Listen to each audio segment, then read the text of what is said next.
Standing victorious in the conquered dungeon, Lloyd and Javier confront the now defeated and terrified Lapellin.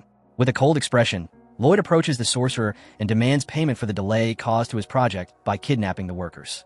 Lapellin, desperate to escape with his life, throws himself to the ground and begs for forgiveness, offering Lloyd all the magical tools and artifacts in his laboratory. While Javier helps the weakened and starving workers out, Lloyd interrogates the sorcerer.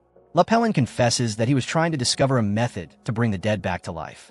Surprised by such a possibility, Lloyd asks him to explain.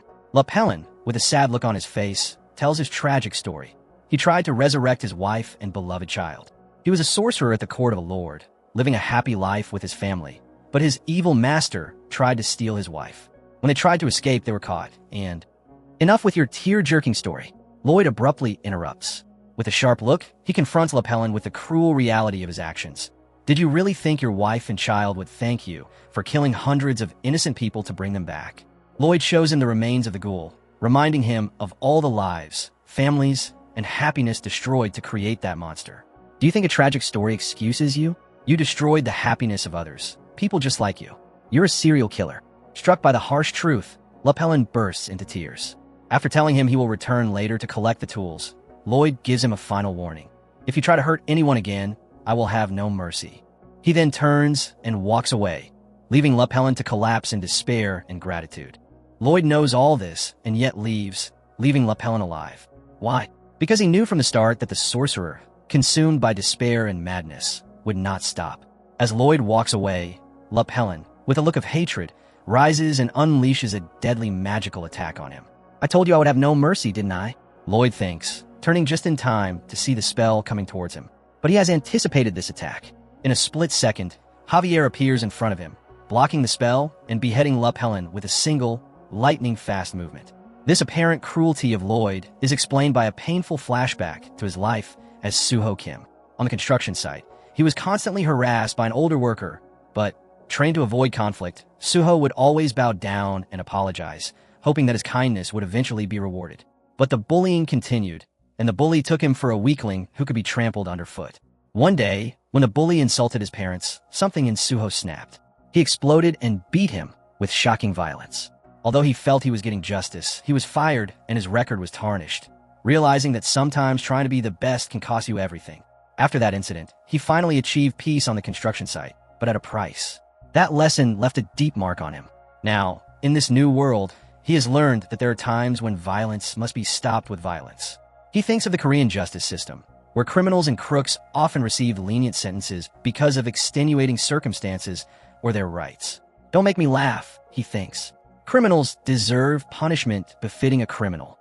The chapter ends with Lloyd looking over Lapellin's body while his workers are safe, reaffirming the grim but pragmatic philosophy that life has forced him to adopt. He manipulated the situation to ensure justice was done without staining his own hands, and he eliminated a future threat before it could blossom. After rescuing their men, the group returns to the orc village. On the way back, Lloyd notices that his workers are exhausted. In a surprising gesture, he demands that they hand over their backpacks, reasoning that if they faint, he will have to carry them all. Although they initially refuse, they yield to his firm order and watch with tears in their eyes as their master carries their burdens. Javier, witnessing the scene, cannot decipher whether Lloyd is doing this out of sincere concern or selfishness, but to the workers, the gesture is clear. Lloyd is a trustworthy leader, worthy of being followed. This act brings Lloyd even greater fame, but he is only interested in the monetary rewards, not the emotional ones. Back in the desert, Lloyd and Javier present Arash with a now completed soup bingo stone deposit. Arash enters and is disappointed. The temperature inside is only slightly lower than outside, not enough to prevent the meat from spoiling. Lloyd, with a broad smile, explains that the project is not finished because the essential element is missing: ice. Arash is skeptical, saying that there is no ice in this hot desert, but Lloyd assures him with overflowing confidence, if we don't have it, we will. Arash, seeing Lloyd's sly smile, begins to wonder if he has been tricked. After the orc leaves, Javier confronts Lloyd. So, how do you plan to make ice? Lloyd's confident expression instantly disappears, replaced by sweat and panic. He has no plan. Javier is horrified, accusing him of signing a fraudulent contract. Here, Lloyd reveals his entrepreneurial philosophy. He explains to Javier that people who fail always find excuses not to try, while successful people simply start and find a solution along the way. This is innovation. This is the spirit of an entrepreneur, he shouts with burning passion. Javier, however, remains unimpressed, thinking that such people are 1,000 times more likely to fail. That night, under the full moon, Lloyd sits on a rock and begins to think. His plan takes shape. He will create a giant ice cube mold, which Padong and Bangul will fill with water. But how to freeze the water? He analyzes ice magic. Wizards manipulate mana to change its arrangement and properties. Lloyd has realized, during his training, that mana in nature has different properties. Some particles are hot, red, others cold, blue. A wizard gathers particles of a certain type to create a spell, such as a fireball. Although he cannot manipulate mana at will, he can do something similar. He uses his basic Azrahan technique not to absorb all the mana, but to filter it. He dips his hand into the water brought by his invocations and begins to selectively absorb only the warm mana, leaving behind a large concentration of cold mana. The process is difficult, and he makes a mistake at first, absorbing the cold mana, but his perseverance pays off. Javier, who has been watching everything from a distance, is once again amazed. Although he considered Lloyd's method reckless and irresponsible, he must admit that he always finds a way, even if it seems impossible. As Lloyd continues to extract the heat from the water, Javier, with a subtle smile, sighs and accepts that this man is unstoppable. Through this intense process, Lloyd not only manages to cool the water, but also perfects his control over his mana, raising his ability to double circle level 2. A few days later, when Arash and Akush enter Suk Bingo, they are speechless. A gigantic block of ice rises before them, radiating a cold aura. Lloyd, with a proud smile, explains that all they need to do is add the insulating materials, and the project is complete. The orcs are ecstatic. Now they will no longer have to hunt every day and will no longer throw away spoiled meat. In honor of this achievement, the chief declares a new holiday, Triceps Day. The chapter ends with Lloyd looking at Javier with satisfaction, reminding him again of the spirit of an entrepreneur, while Javier, although impressed, has to admit, with some resignation, that Lloyd was right. After honoring his part of the contract, Lloyd receives the eternal gratitude of the Sand and Steel Orc tribe. Chief Akush offers him the promised 120 workers and, in a grand gesture, declares that orcs are not content with just honoring contracts. They show their gratitude. He takes a solemn oath and declares the Frontera family and his tribe blood brothers. The entire tribe erupts in cheers and bodybuilding poses, vowing to defend the Frontera family with their lives. This unexpected alliance earns Lloyd a special bonus of 100 RP, bringing his total to 611. Back at his domain, Lloyd and his new army of orcs cause, as expected, panic among the villagers. The sight of 120 muscular orcs marching through the streets is a terrifying sight, one that even the Baron and Baroness are terrified of, even though they know why Lloyd has left. In addition to the locals' reaction, Lloyd's heroic deeds in Lapellin's dungeon have spread, earning him praise and a huge 300 RP bonus. With a total of 911 RP, Lloyd is ecstatic, completely ignoring the praise and focusing solely on his newfound wealth of points. With his business in order, the Baron is in charge of selling the orcs' fitness equipment. Lloyd begins to sort through the loot from Lapellin's lab. While searching for valuable or useful items, he comes across an old spell book. He discovers a spell in it that immediately catches his attention, and with a new idea in mind, he runs back to the mine. There, he finds Tords, the con man, working hard and looking exhausted. Lloyd approaches him with good news. He reminds him of his 520-year labor sentence and tells him that the clause was a joke.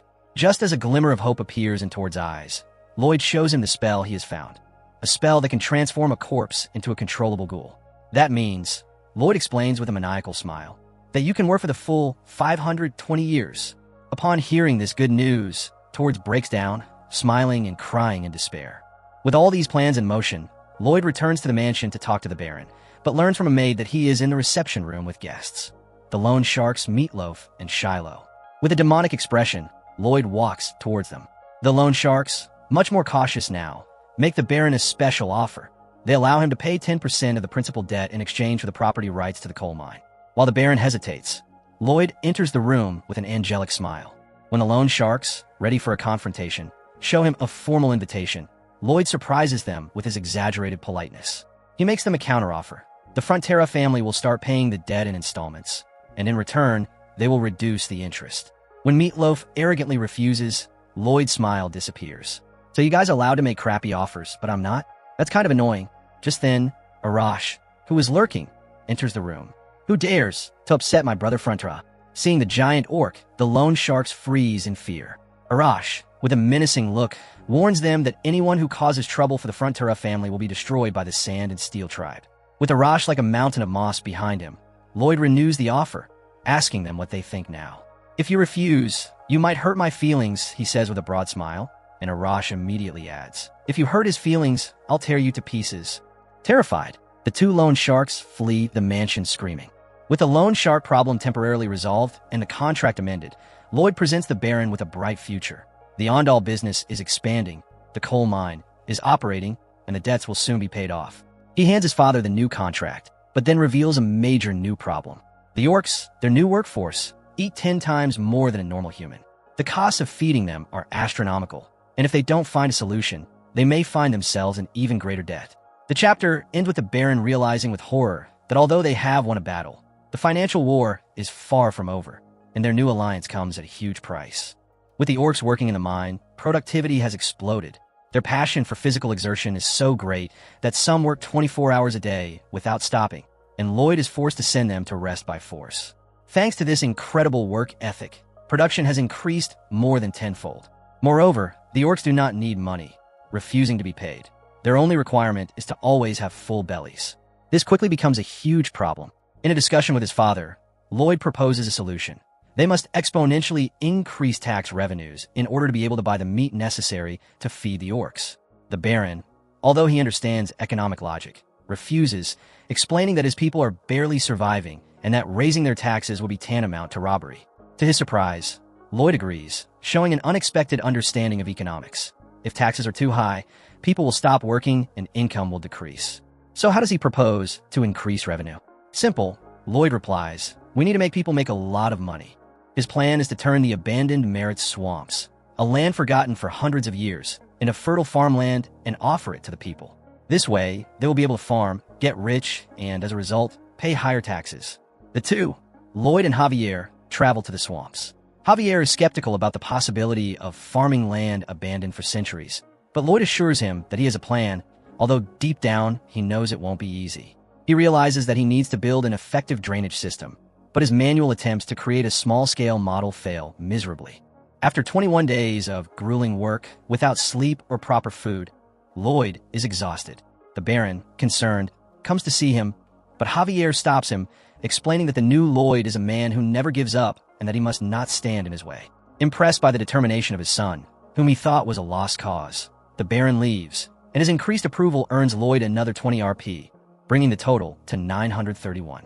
Finally, one night, after countless failures, Lloyd succeeds. He creates a working drainage model and, exhausted but triumphant, celebrates his victory, dreaming of the flood of money that will follow. The superhuman effort was not in vain. A notification informs him that he has unlocked a new ability, simulation mode, for his design skill. Now, he can create virtual simulations of the terrain and test different projects without having to build physical models. Furious that he only learned about this ability after working for a whole month, Lloyd is informed by the system that the abilities are unlocked only through personal experience. Everything is tied to his desire. He remembers that his only wish was to stop worrying about money, but the system tells him that a true desire is something much more intense, something that transcends time and space. Leaving philosophy aside, Lloyd focuses on the next step. At sunrise, he looks out over the swamp and summons his summons, Padong and Bangle. The first stage of the project is to completely drain the swamp of water. Realizing that the two are too small for such a large task, Lloyd decides to use all of his RP points to get new helpers. Opening the summoning screen, he notices that the price increases by 1.5x with each attempt. With 931 RP, he can afford 4 new summons. He doesn't need any special skills, just creatures that can grow and carry water. After he presses the start button, a deafening sound and a magic circle appear. From it, a yellow projectile is launched at high speed, hitting him directly in the face. When he comes to, he sees a yellow, hippopotamus-like creature shouting Hemam. His 2 old friends, Padong and Bangle, happily greet the newcomer. Lloyd, with a bleeding nose, immediately asks the new water-drinking hippopotamus for the instruction manual. The creature spits out a wet manual, and Lloyd reads in shock. Don't you grow bigger with sunflower seeds? The chapter ends with Lloyd realizing with horror that, despite the expense, he may have summoned a creature completely useless to his plan. Disappointed by his first summon, which turns out to be a cute but seemingly useless hippo, Lloyd learns that he can't try again until the next day. His little creatures, Padong and Bangle, scold him for being mean to the newcomer, Hamong, and go on a symbolic strike, demanding respect for his work. Pressed by their adorable protest, Lloyd agrees to give Hamong a chance. He asks what his special ability is, hoping it's not something completely useless. The system replies, one-shot level 1. Confused, Lloyd asks if that means he can drink water in one gulp. Hamong nods, patting his belly proudly. Disappointed, Lloyd thinks his luck has run out, but he still allows Hamong to give him a demonstration. The little creature approaches the water's edge and begins to sip, and sip, and sip. Lloyd watches in amazement as the water level drops noticeably, and Hamong begins to swell to colossal proportions. Suddenly, the swamp is sucked into a whirlpool, and Hamong, now a gigantic balloon, has swallowed much of the water in one go. Then, with a sigh of relief, he spits all the water back into the river, leaving behind a nearly dry patch of land, with small fish squirming in the mud. Lloyd is shocked. With this incredible ability, they can drain the entire swamp in just a few days. He asks the system why it always gets exactly the ability it needs, and the answer is elusive. Maybe lucky summons are its special ability, or maybe not. Ignoring the ambiguity, Lloyd encourages Hamong to keep drinking, ready to begin the cleanup project the next day. The process is a masterpiece of hybrid engineering. Hamong, in his gigantic form, drinks the water from the swamp and pours it into the river. Human workers clear the exposed land of weeds and debris. Javier uses his mana blast to create deep holes in the ground. Padong, in his full size, levels the ground and packs the sand around bamboo stalks, which are inserted into the holes like giant straws. Hamong uses these straws to absorb the water that remains deep in the ground. Finally, after 10 days of intense work, the first sector of the swamp is completely transformed. To keep his people motivated, Lloyd promises them a bonus party upon completion, and the workers, invigorated, return to their work with even greater zeal. Javier, working on his bare chest under the scorching sun, watches in amazement as this once abandoned land becomes a fertile agricultural field. He reflects on how much his role has changed, now involved in agricultural labor, but is interrupted again by Lloyd, who gives him a new task, to plant some seeds to ward off pests. Although he grumbles about being a knight, Javier complies, captivated by the miracle unfolding before his eyes. Like him, the Baron and Baroness, along with all the people of the land, view the transformation as a true miracle. For this extraordinary achievement, Lloyd receives a massive 450 RP bonus, bringing his total to 1281. The fields are now planted, and Javier, with a gentle expression, waters the seedlings. Everything seems to be going perfectly, but Lloyd knows there is one more step: building a water wheel to control the water level during the rains. He mentions that his engineers should arrive soon. Just then, a large group of horsemen approaches. Leading them is Viscount Lacona, an arrogant northern nobleman. He scornfully asks who is responsible for the project. When Lloyd introduces himself, the Viscount angrily informs him that this land belongs to him and orders him to leave immediately. The chapter ends with Lloyd and Javier facing a new threat, this time not a monster or an engineering problem, but a territorial dispute with a powerful and hostile nobleman. The chapter opens with an explanation of the situation of the Merit's Marshes. Although abandoned for hundreds of years, administratively the land is divided. The southern part belongs to Baron Frontera and the northern part to Viscount Lacona. The Viscount, a greedy opportunist, has waited for someone else to do the hard work of reclamation so that he can then claim his fertile share. Lloyd, although he understands the legality of his claim, already has a plan B, displaying a sly smile. The confrontation continues. When one of the Viscount's knights insults Lloyd for daring to speak, calling him a good-for-nothing man, Lloyd, without being intimidated, introduces himself as the eldest son of Baron Frontera. The Viscount, contemptuous, tells him that he has heard of his bad reputation and that he has nothing to discuss with him, demanding to see the Baron.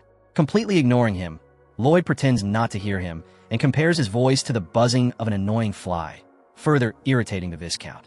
Then Lloyd goes on the offensive. He begins to authoritatively recite the Land Code of the Kingdom, Title 321, Special Exemption regarding the development of arid lands. He explains, clause by clause, that any land that has been abandoned for more than 100 years, if developed through investment of capital and labor, can support long-term housing and agriculture, and produces at least one crop specified by law, will be recognized as the property of the developer. To demonstrate the fulfillment of the last condition, he bends down and pulls out a perfectly grown green onion from the ground. Javier immediately realizes why Lloyd had him plant those seeds. They were not for pests, but to fulfill this very legal requirement. Viscount Lacona is shocked and furious, realizing that Lloyd had planned everything in advance. With a theatrical gesture, Lloyd offers the Viscount the onion as a parting gift and, with a cold look, politely but firmly asks him to leave his land. Defeated and humiliated, the Viscount leaves with his men. Javier asks Lloyd how he anticipated their arrival, and Lloyd, again, gives an evasive answer, saying that he has experience with leeches who try to steal the work of others. The workers, who have witnessed the entire scene, burst into cheers for their master, who has saved their land. Although he scolds them for being lazy, Lloyd is pleased inwardly. As the summer passes, the autumn rains arrive. The water wheel and drainage system are working perfectly, protecting the new farmland from flooding.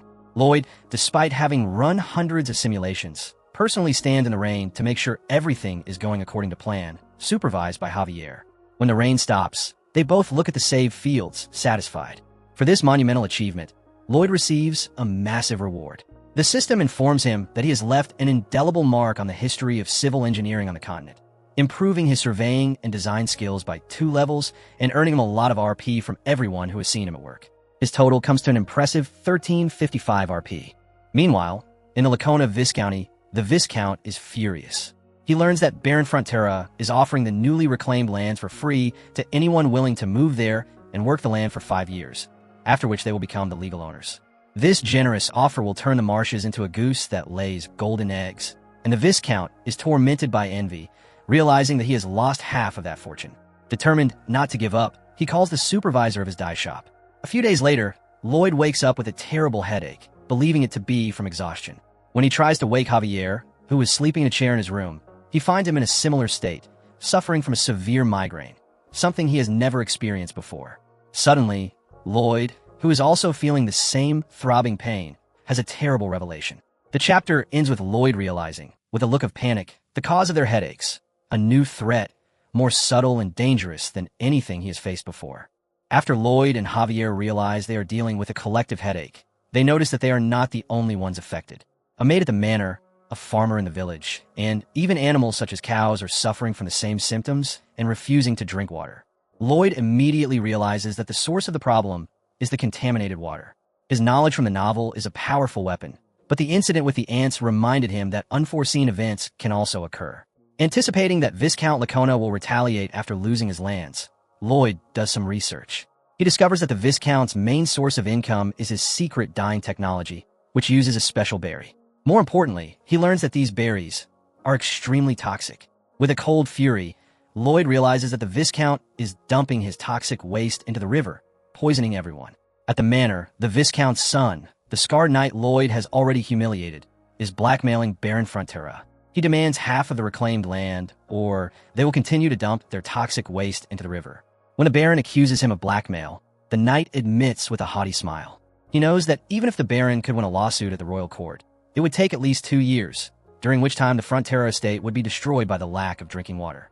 As the knight walks away, smug, the Baron seethes with anger, vowing not to give up an inch of the land his men have worked so hard to secure. Just then, Lloyd enters the room, slamming the door in the face of the departing knight. He calmly tells his father, "It seems our parasitic neighbors have been interfering with our river water. I would like to discuss countermeasures."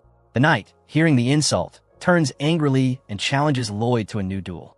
This time, however, Lloyd has no time to waste. In one move, he disarms the knight and begins to repeatedly hit him with the side of the shovel, much to everyone's shock. After leaving him crying on the ground, Lloyd gets up and says, "That was because you insulted me." Then, with an even more furious expression, he hits him again, this time for treating the Baron with disrespect. The Baron, seeing someone defend his honor for the first time, bursts into a fit of joyous laughter. Back in his Viscounty, the knight, his face swollen, is scolded by his father, the Viscount, for letting himself be beaten. But the Viscount, with diabolical cunning, realizes that this incident is actually to their advantage. Now, they can frame a case of assault by a thoughtless aristocrat, prolonging the legal process for another 3 or 4 years. What they don't know is that this is exactly what Lloyd wants too. With an equally evil smile, he perfectly anticipates their strategy.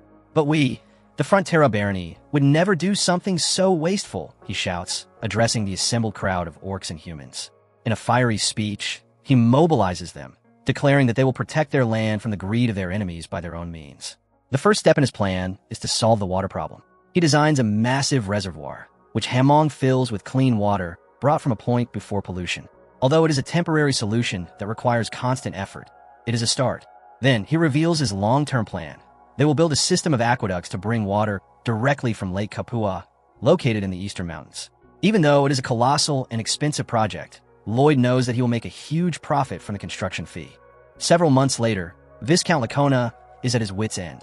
His plans have failed. As he is reeling, his butler informs him that Lloyd Frontera has requested an audience, saying he is going to help him with his problems. Although he initially refuses, the Viscount, intrigued, agrees to see him. Lloyd enters the drawing room with an arrogant attitude, sprawls on the sofa, and tells the Viscount that he has come to help him. The Viscount denies having any problems, but Lloyd, with a sly smile, whispers to him, "Who knows? Maybe I could save your collapsing paint shop." The Viscount freezes. "So I knew. You were behind it all," he shouts.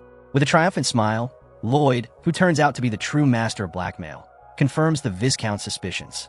The chapter ends with Lloyd in total control of the situation, ready to economically destroy his rival, having anticipated and countered his every move. In Viscount Lacona's drawing room, Lloyd lays out his plan with studied nonchalance. He tells her how, due to pollution, he was forced to build a massive aqueduct to bring clean water from the distant Kapua Lake. He reveals, with an innocent air, how they dug trenches, installed bamboo pipes, and how, reaching a deep valley, they were forced to build a Roman-style aqueduct.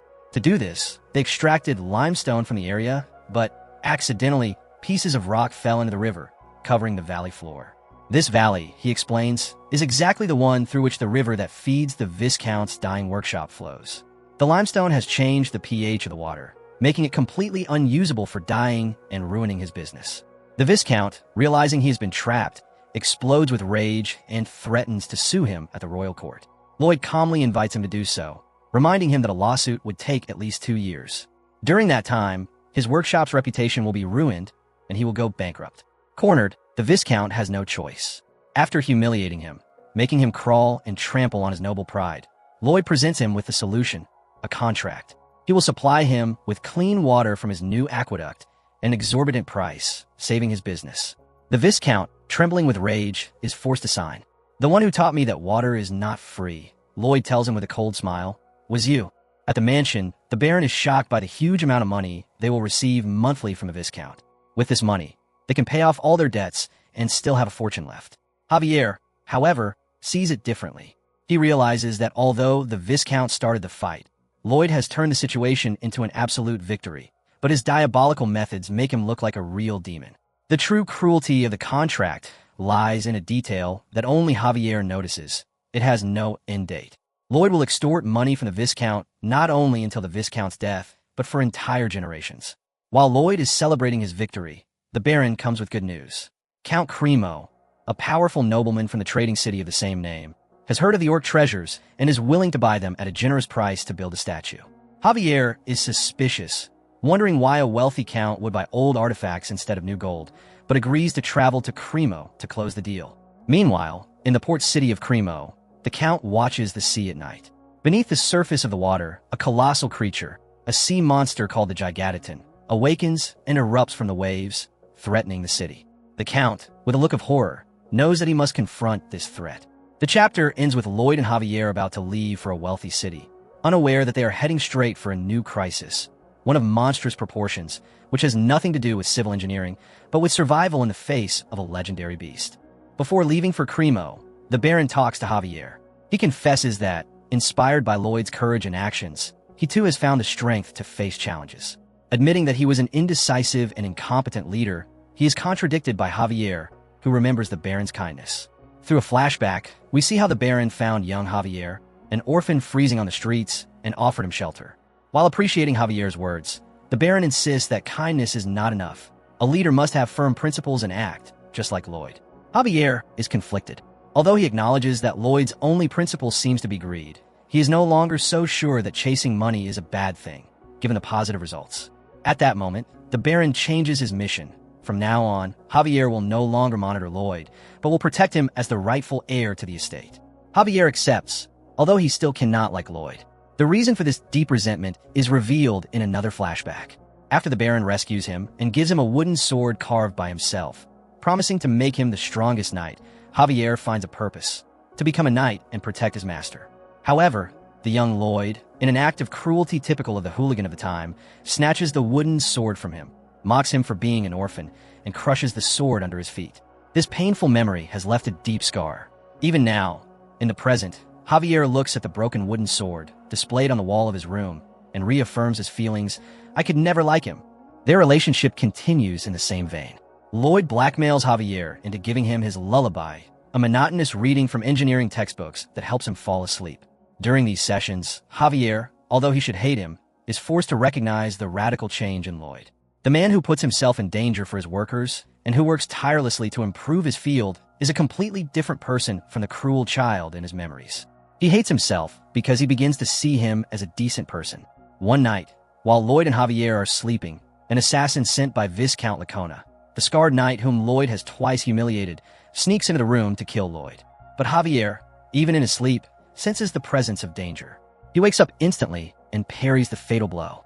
As the two fight, the noise wakes Lloyd, who jumps out of bed in a daze, only to see Javier disarm and capture the assassin. The next day, while supervising the work on the aqueduct, Lloyd learns that the assassin has been handed over to the Viscount. Javier explains the logic. The Viscount, furious at paying a fortune for water, fired the knight, who then acted out of revenge. Javier criticizes Lloyd for not taking any precautions, even though he should have anticipated such an attack. Lloyd, with a calm expression, replies, "What other precautions do I need when I have you by my side?" He explains to Javier that he trusts him completely. He reminds him of his past. "Do you think it's possible for a 5-year-old boy to survive the winter alone? But you did it and became a knight. Is there anything more trustworthy than that?" These words hit Javier hard. He realizes that Lloyd is not ignorant of his past, but recognizes it as a source of strength. The moment is awkward, but sincere.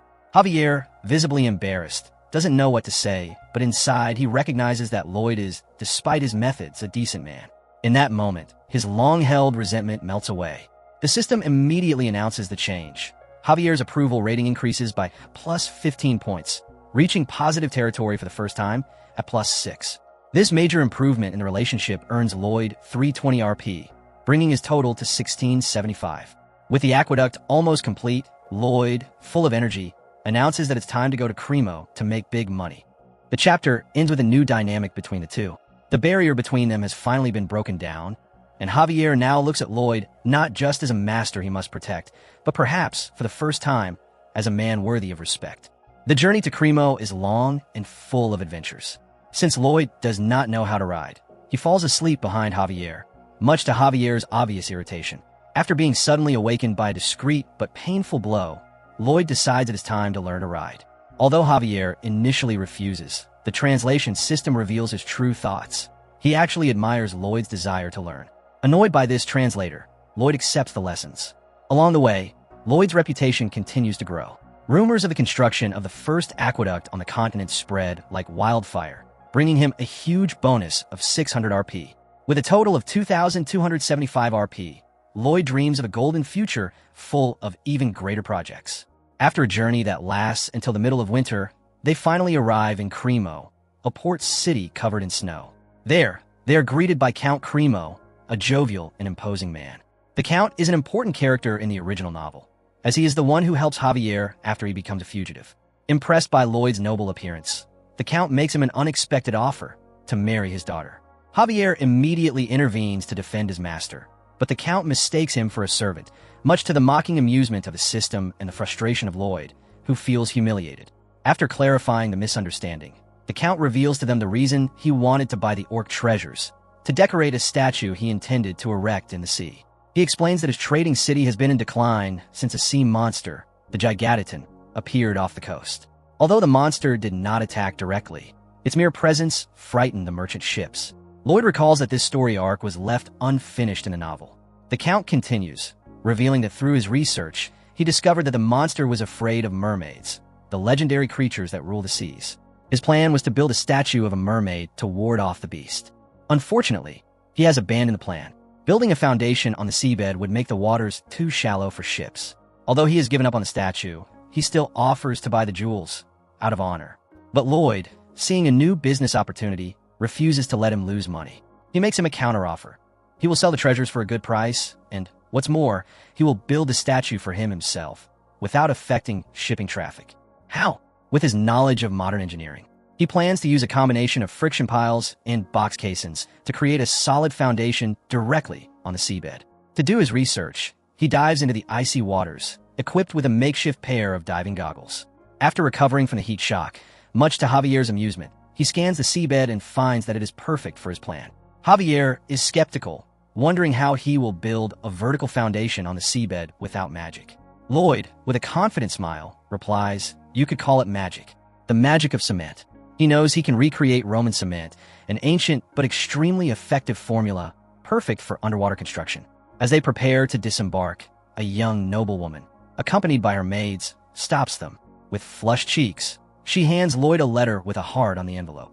Lloyd, completely taken aback, wonders who it could be. The chapter ends with Lloyd receiving an unexpected declaration of love, while plans for his most ambitious engineering project yet are already taking shape in his mind. Lloyd and Javier look on in confusion. The beautiful girl in front of them says her name is Christine and that she's the daughter of Count Cremo. Christine says that she saw the two of them walking through the royal court at the palace yesterday. With a blushing and shy face, she hands Lloyd, who in turn has a blushing and red face, a love letter that she asks him to accept. Surprisingly, she bends down and hands the love letter to Javier, whom she has mistaken for Lloyd. With an extremely disappointed face, Lloyd tells himself that she somewhat expected this and that it is okay from him as things are now. Javier accepts the love letter he received by extending both hands and sighing.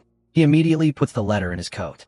Lady Christine and the two who accompany her leave in a hurry, surprised that Lloyd, in reality Javier, had accepted their letter. Again, with an extremely disappointed face, Lloyd looks at Javier, who suggests getting down to business with building the statue, when suddenly Lloyd, disappointed, tells Javier, "Don't rush it, idiot. It really annoys me when you pretend nothing happened." Javier doesn't know what Lloyd is talking about. Lloyd explains that Javier took the letter from Christine and put it aside as if nothing had happened. Javier, surprised by Lloyd's face, is even more surprised by the fact that Lloyd has never received a single love letter in his life, which almost makes Lloyd explode with anger. Javier doesn't know what to say and sympathizes with Lloyd, telling him to be strong. A digital notification confirms that Javier really wishes Lloyd all the best, who even starts to cry angrily at the situation he witnessed.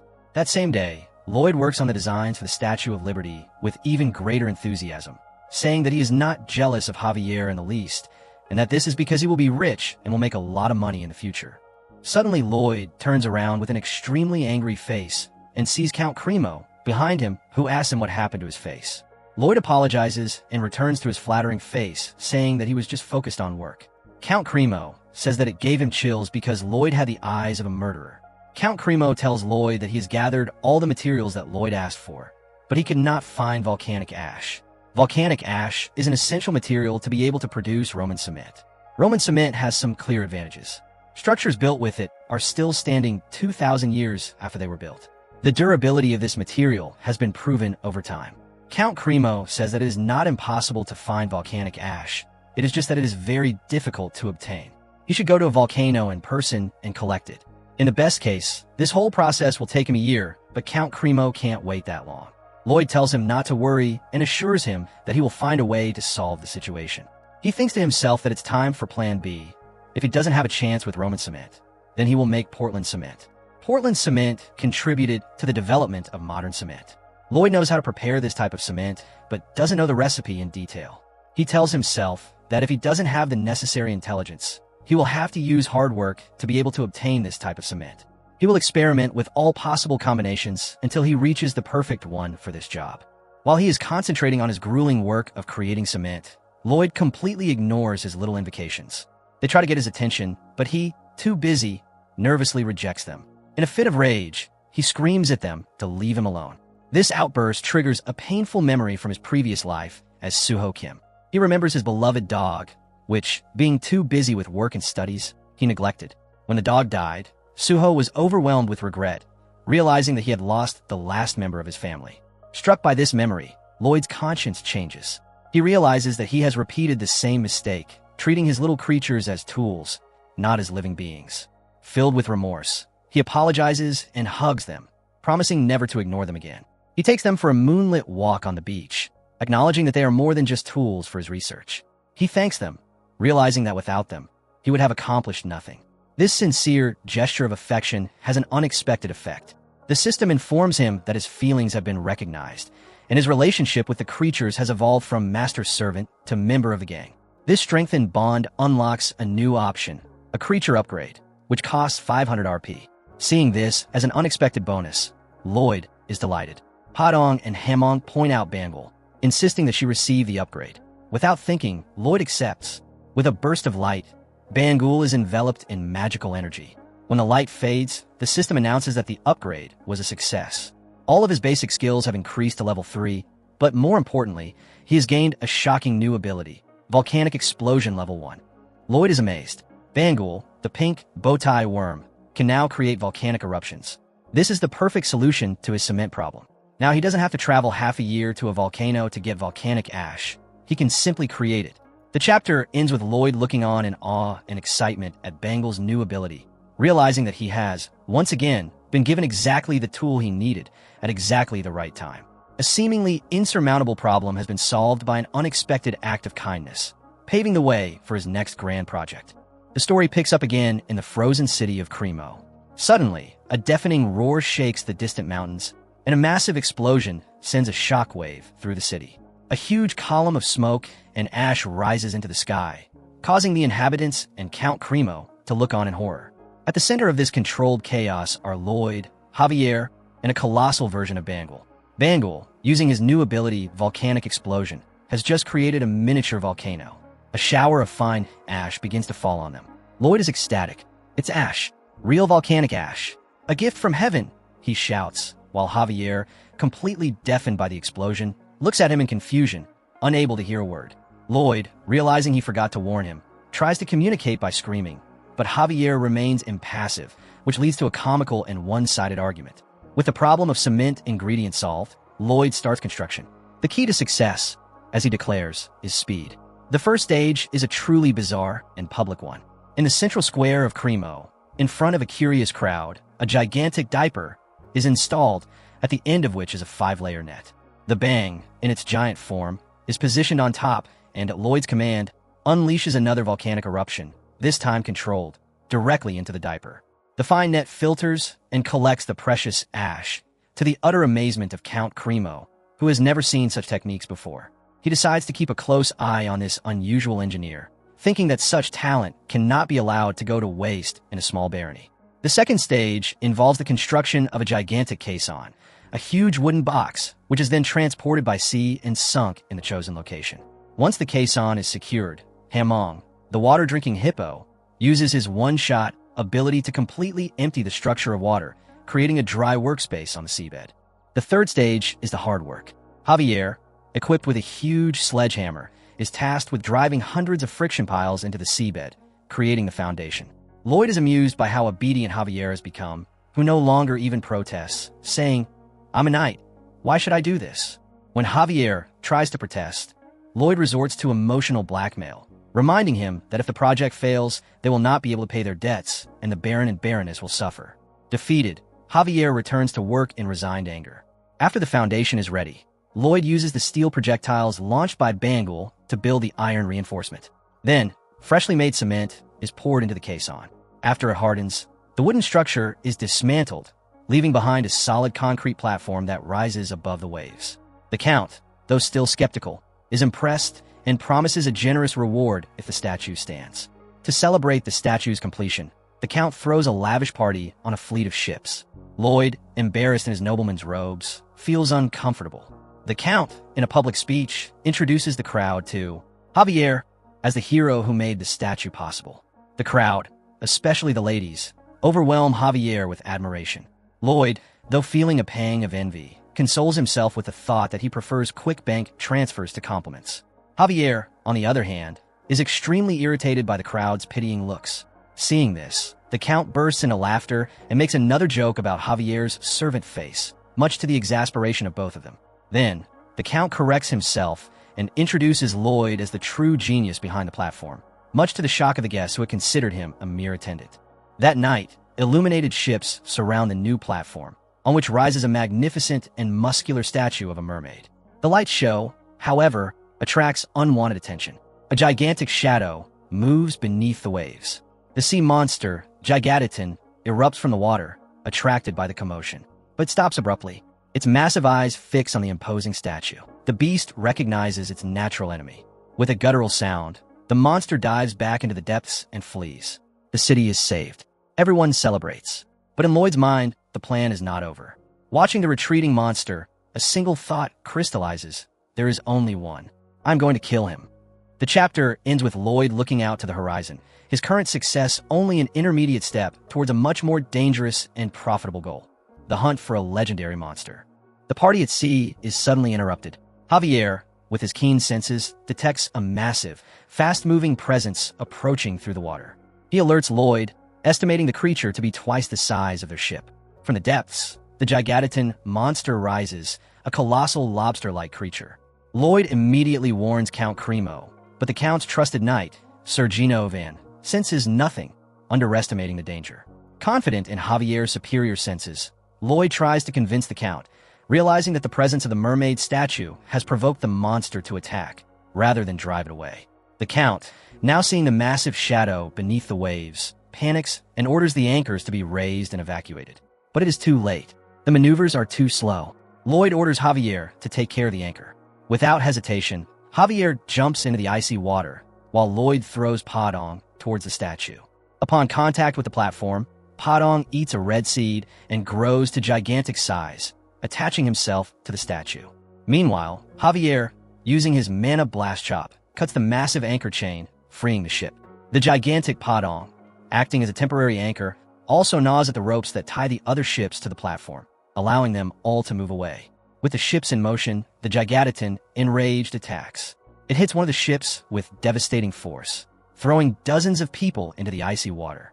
Padong, in turn, is caught by the monster's tail and violently struck by the statue.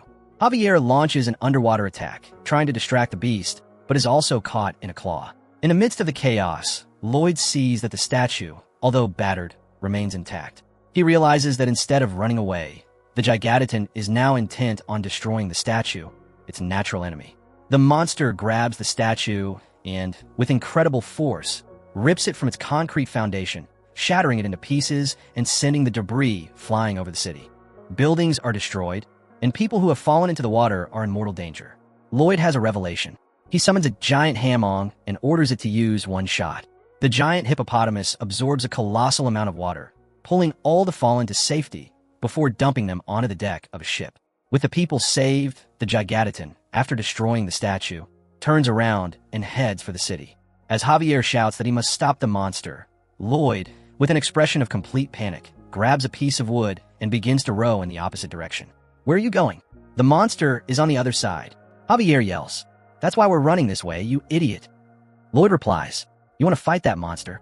Have you lost your mind?" The chapter ends with Lloyd running for his life, while Javier looks at him in utter bewilderment, unable to comprehend the apparent cowardice of the man who, moments ago, orchestrated a brilliant rescue operation.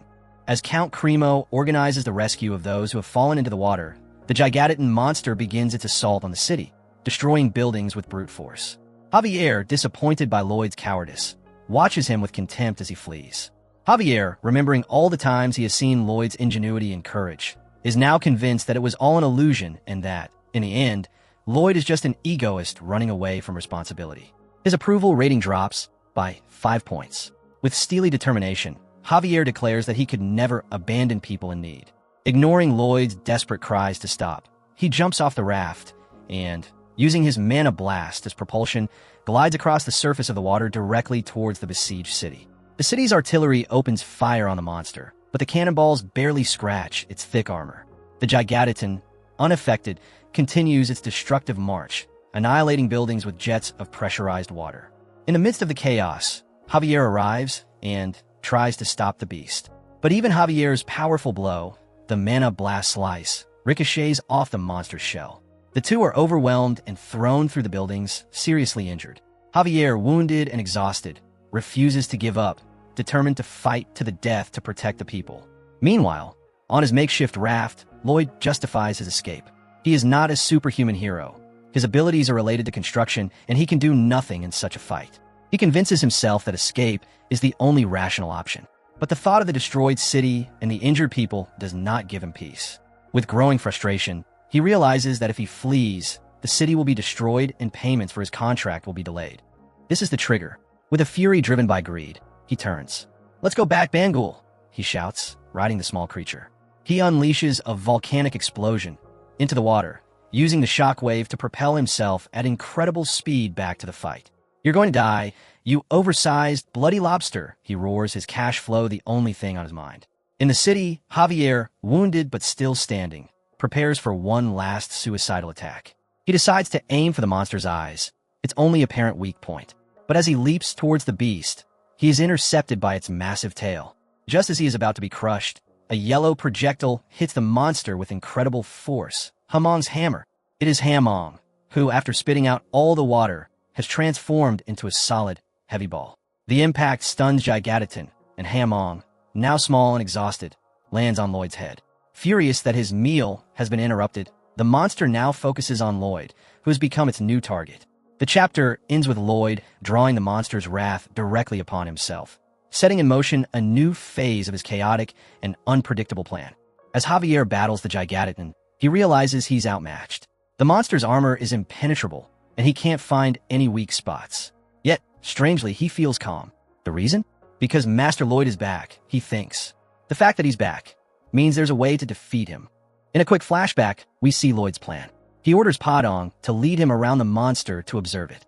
While Javier keeps the beast busy with useless attacks, Lloyd desperately searches for a weak spot. Wondering, what is it made of? He has a revelation and activates his topography ability on the monster. To his surprise, it works.